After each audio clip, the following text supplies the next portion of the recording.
What is one thing in Minecraft everyone needs, but nobody wants to have to get? Experience points. In the early game, you can find yourself running around smacking mobs just to get a few. A little later, you're cooking a few potatoes in a furnace, hoping for a few more. Eventually, you reach the mid game. You're thinking about enchanting some gear to up your Minecraft game. But you hit that brick wall. You don't have those dreaded 30 levels to use the enchanting table, or you don't have the constant flow of XP to add multiple enchantments from librarians onto your gear. So what do? What are the best and easiest ways to get experience points in the early, the mid, and the late game? Well, luckily for you, I have those answers, and stick by for the last and the best method because it is going to blow your mind. Now, the first method I have to show you today is this. It is Quartz. You do have to go to the Nether for this method, but Quartz is known to not only give a lot of XP per quartz that you mine, but also there's a pretty decent amount of it around too. It's easy to walk around and just find sticking out, and it usually comes in pretty large veins too. Like we have 8 right here. Usually you can find it in at least 8 veins, and it's pretty quick to run around, snag it, and it's pretty useful too. It can be used as a building block, and it is an important crafting material when it comes to redstone. And what you'll see here is after just a few minutes of mining up a bunch of quartz, not only do we get a lot of beautiful blocks, but we will get ourselves a decent amount of XP for the amount of time that we spend out here doing it.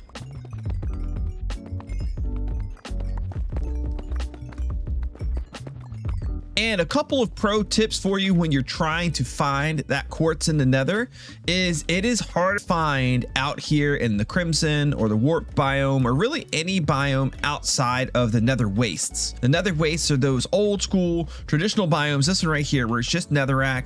These guys right here, you can easily look around, kind of survey and see exactly where it all is, where it's going to be a lot more obscured, harder to find, and rarer in those other newer biomes that were added after the Nether had already been created. So keep that in mind when you're taking a look around trying to find yourself quartz. Next up on the list is a super smelter. Super smelters are actually excellent ways to get experience points. First of all, they're very useful. You can put a lot of things in here like sand to make glass. You can cook food. You can smelt down copper. There's so many things that you can use a super smelter for in your world. You're probably going to build one anyways, but did you know it doubles as an XP farm? Yes, that is right. If you take something that you have a lot of, like in this case, I got a lot of potatoes here. We can go ahead and send them on their way, let them start cooking up. And as these furnaces cook those potatoes up and spit them out, we will be able to take advantage of that. And eventually, once it's cooked up enough of them, we will be able to gain XP from here. Now, it's been a little while since I have gotten XP from these or used these for XP, so I'm not quite sure how much XP they have stored in them. I'm gonna let them finish up these potatoes here. We'll break one and see what we get. But the nice thing is they will continually store XP as long as you don't break it, basically. So run through as many things as you want, as often as you want. And whenever you're in a pinch, you need a little bit of experience point, you could just walk up to one, break it, and there we go. We just got 10 levels from breaking that one furnace right there. We go to this one, break it. You see we're up to level 15, and I lost my furnace. It's probably down in here somewhere. There we go. Pop it back in here. And it's a very quick, easy way to get a lot of levels, especially if you run things through it a lot, which we have not run a lot through it lately. Next up is going to be a little more reliable. We actually have here a double mob spawner. Now with the double mob spawner, you have 2 spawners working at the same time. In this case, we have one right over here that's working, one that's right over here and working. And we can just kind of simply sit here for a little while. And this one right here, I do have set up to where I can't just AFK and let these guys build up over time because of the magma blocks. I could have not put those in there, and then we could sit here for a long period of time and wait. But also we could just sit here and play whack-a-mole as they come, and we can not only fill in our XP bar, we can also fill in on a bunch of drops that we can gather down in our storage there, where we can get a whole bunch of everything from string to spider eyes and string and spider eyes is going to be all, I guess. They do require a little bit of work to set up, but like I said, they're consistent. You don't have to hunt for quartz. You don't have to go out, gather a bunch of materials to put in a super smelter furnace. You could just stand here, get drops, kind of chill out and do other things while you wait for the mobs to pump in. Next up, we have one of my favorites to do, and that is villager trading specifically at a villager trading hall. Now, here on Bedrock Edition, our best way to do this is to combine it with an iron farm due to the mechanics that we have here.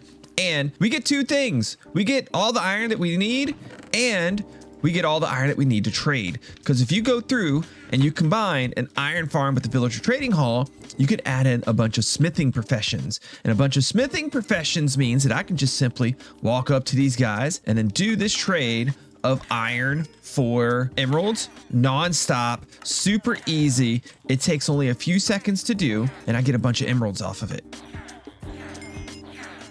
And then after you trade with all those guys, if you feel like you would still like a little bit more experience, well, come up to your librarians and start trading with ones that trade glass and lanterns and more glass. And it's just an easy way that you can spend 1 emerald to get more experience points and stuff that's generally pretty useful. And while you're at it, you can go ahead and trade with some of your other guys that have good single emerald trades like the Mason. If you're enjoying this video so far, please help the channel out by dropping a like on this video and comment down below. They help the video get reach to a lot of other Minecrafters just like yourselves. If you're not subscribed to the channel already, click that subscribe button. And if you'd like to show monetary support to the channel, we have channel memberships that get you great benefits such as access to my servers, or you can even use the super thanks button to drop a donation on this video, letting me know that it helped you out. All right, now this next one I have for you is a big one, and it's a floaty tower of death. And by floaty tower of death, I mean we have a general mob farm.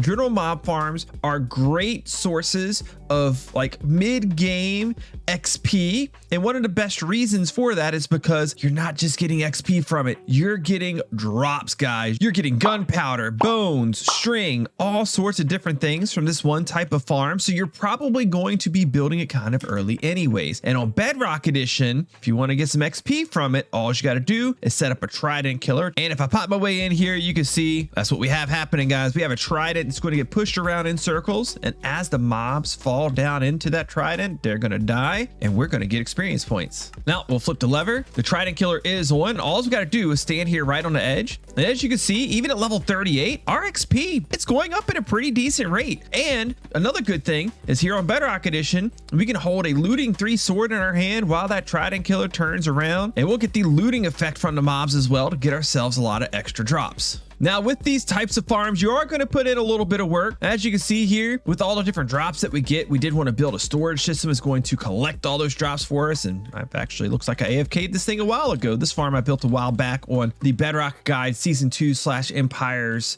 at War World. And as you can see, it is a lot of different layers too, but all of these different layers contribute to how fast XP that you actually get, because this is more mobs that are able to spawn in and drop down into the system. Now there's a few different ways to make these things. I actually have a newer and improved design on this that has a better way to get rid of these guys, the spiders, and I did a tutorial on it maybe about a year ago. I've been thinking of redoing that one. Let me know in the comment section down below if that is something that you would like to see. But regardless, this farm right here will get you so many good things, and XP is only the beginning of it. Next up here, we have a big one. This is a guardian farm, and I've seen people do these to where you can send all the guardians to the nether, and those are pretty easy to set up. You don't need to do quite as much clearing as I've done here, although this isn't really that much either, but this is just so much more convenient. We've used a system with this particular farm to spawn in the guardians. They end up dropping their way down into a little system right here where they get killed by a lot of different tridents that are bouncing up and down,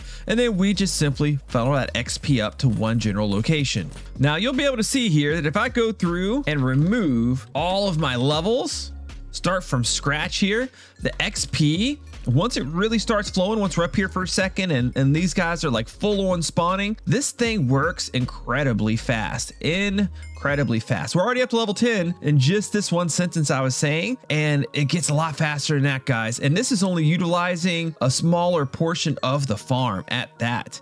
We could have utilized more of the farm if we wanted to. In terms of difficulty to build, these farms are incredibly hard to build, a little bit harder though than what we've looked at with the mob farm, super smelters, and things like that, this is probably our more difficult to build farm on the list. And again, as you can see, it's not really that hard. It just involves one little timer down there that just pulses these guys up and down. I have a good tutorial on this on the channel, so if you'd like to learn how to build it yourself, you should definitely check that out.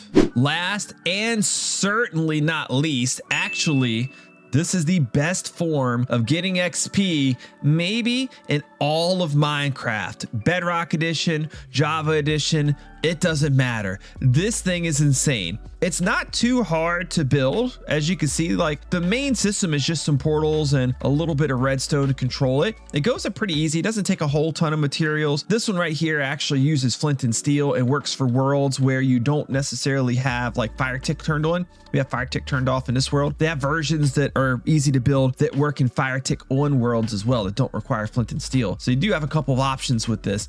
But this guy right here uses a system in the game that whenever another portal gets lit, zombie pigmen spawn. And on Bedrock Edition, what happens is the more portal tiles you have inside of the portal, it's a larger chance for those piglins to spawn. So big portal means more piglins, and the faster you turn it on and off means more piglins as well.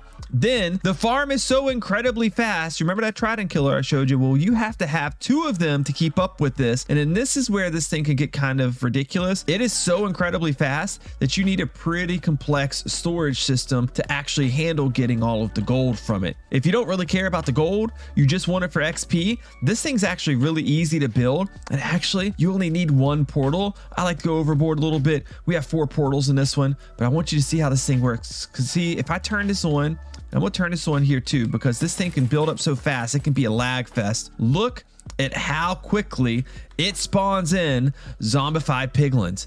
It is incredible. And not only is it incredible, but if I go back down here and we walk up here,